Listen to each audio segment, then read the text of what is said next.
JEE main और advance के PYQs के नंबर 1 सॉल्यूशंस को विटनेस करने के लिए download the JEE1 application now. correct reaction sequence that would produce a dicarboxylic acid as the major product। तो यहाँ पे कुछ रिएक्शंस दी गई हैं, जैसे कि अगर अपन NaCN से रिएक्शन करवाएंगे तो क्लोरीन हट करके क्या लग जाएगा, साइनो लग जाएगा। अब साइनो लग जाएगा और उसके बाद उसकी हाइड्रोलिसिस होगी। तो सर इसको सीक्वेंस से ही लिख दे, डायरेक्टली लिख दो मैम, या डायरेक्ट लिख दे? डायरेक्टली लिख दो आप इसको एसिड में कन्वर्ट कर दो ना। अच्छा ठीक है, तो तो यहाँ पे ये एसिड में कन्वर्ट हो गया और इधर यहाँ OH आ गया। फिर उसके बाद में ब्रोमीन वाटर से जब हम ग्लूकोज की रिएक्शन करवाते हैं तो इसका जो एल्डिहाइड ग्रुप है सिर्फ उसका ऑक्सीडेशन होता है, नीचे वाले अल्कोहल्स का नहीं होता है। तो ये बन जाता है ग्लूकोनिक एसिड CHOH4 और ये बन जाएगा आपका ग्लूकोनिक एसिड। यहाँ मैं लिख भी देती हूँ ग्लूकोनिक एसिड। यही मतलब एक रिएक्शन होती है जिससे हम एल्डोजेस, कीटोजेस वगैरह को डिस्टिंग्विश करते हैं। और इवन हमें इसी रिएक्शन के थ्रू पता लगा था कि मतलब ग्लूकोज एक एल्डोहेक्सोज है रादर देन कीटोहेक्सोज, क्योंकि उसने ग्लूकोनिक एसिड दिया था माइल्ड ऑक्सीडेशन पे। अब आता है ये रिएक्शन सीक्वेंस जिसमें अपन ने ब्रोमोसाइक्लोहेक्सेन जो इसका रिएक्शन KOH या फिर मतलब KOH ETOH से करवाया है।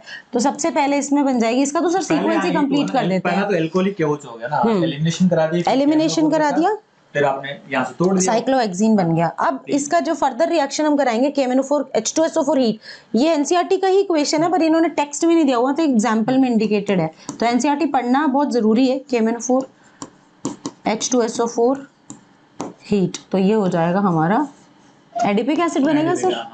तो ये आंसर हो जाएगा। अच्छा, और ये अपना क्रोमिक एसिड है ही, सिर्फ अल्कोहल आपका एसिड में चला जाएगा। हाँ, तो बस यहाँ पे ये COOH आ जाएगा और इधर डबल बॉन्ड।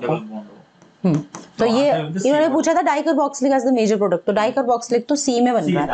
हाँ जी, इसकी बात करते हैं। For the reaction sequence given below the correct statement आपको बताना है। तो पहली रिएक्शन उन्होंने LAH के साथ कराई गई है, लिथियम एल्यूमिनियम हाइड्राइड। तो लिथियम एल्यूमिनियम हाइड्राइड में H डोनर होता है या H- होता है, ये यहाँ पे अटैक करता है, इधर से बाहर निकालेगा, फाइनल एल्डिहाइड होना, एल्डिहाइड पूरा एल्कोहल में जाएगा। तो कंपाउंड P की अगर मैं बात करता हूँ यहाँ पे बच्चन, कंपाउंड P जो बनेगा, कंपाउंड P अपना बनेगा एल्कोहल है ना, तो ये OH बन गया। और इधर की बात करें तो यहाँ से भी कंपाउंड OH बन गया और इधर से कंपाउंड जो दिया गया है और उन्होंने कुछ इस तरह से PH बनाया। ओके, तो दिस इज कंपाउंड P। अब इस कंपाउंड P की रिएक्शंस एक तो क्रोमिक के साथ दिया हुआ CrO3H+ के साथ इसकी रिएक्शंस कराई गई है। तो ये क्या हुआ, क्रोमिक है ना, तो ये एसिड में कन्वर्ट हो जाएगा, alcohol 1 degree alcohol will converted into the acid है ना, तो इसको अपन लिख देते हैं। हाँ जी ठीक है, तो it will converted into the acid. तो ये आपका ऑक्सीडाइज होकर 1 डिग्री अल्कोहल किस में गया, एसिड में चला गया। ठीक है, और इधर वाले पार्ट की अगर बात करेंगे तो ये वाला कंपाउंड भी चला गया, ये एसिड में चला गया ना, इसको भी एसिड बोल दे। और यहाँ से एक कार्बन ये है और उसकी दूरी पे PH है, तो ये PH हो गया। तो ये कंपाउंड अपना आ रहा है Q, this is compound Q।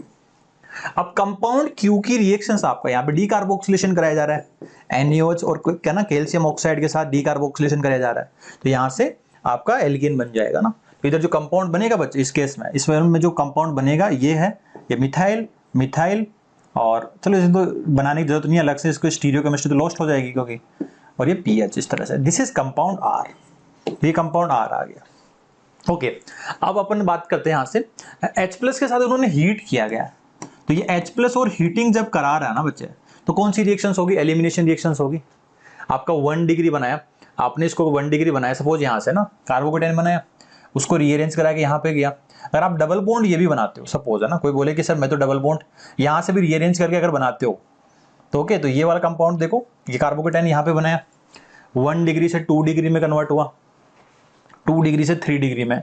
तो अगर आप कार्बोकेटाइन कुछ ऐसा बनाते हो और यहाँ से भी रिमूव करना ना, तो ये डबल बॉन्ड इधर आ जाएगा और इधर डबल बॉन्ड और PH यहाँ पे आ जाएगा ना। पहले कार्बोकेटाइन 1 डिग्री से 2 डिग्री, 2 डिग्री से भी आप 3 डिग्री पे आप भेज सकते हो ना, और ये वाला कार्बोकेटाइन बन जाए, मतलब ये फाइनली कुछ इस तरह से आपने प्रोडक्ट बनाया होगा।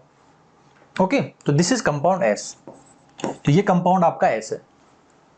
डन। बात करते हैं P इज ऑप्टिकली एक्टिव है ना। अब स्टेटमेंट पे आते हैं, तो P क्या ऑप्टिकली एक्टिव है क्या? हाँ, ये वाले सेंटर की मैं बात करूंगा ना, ये कार्बन CH2OH, तो ये ऑप्टिकली एक्टिव नहीं है, तो ये गलत है। बी गिव्स बेयर्स टेस्ट, तो बेयर टेस्ट आपका किसका, कोल्ड डाइल्यूट अल्कलाइन केमोनोफोर की आपका पाई बॉन्ड आपका दे देगा, तो this compound is also correct. Q gives effervescence with the bicarbonate, Q आपका एसिड अगर रहा होगा तो ये effervescence दे देगा। हाँ जी ठीक है।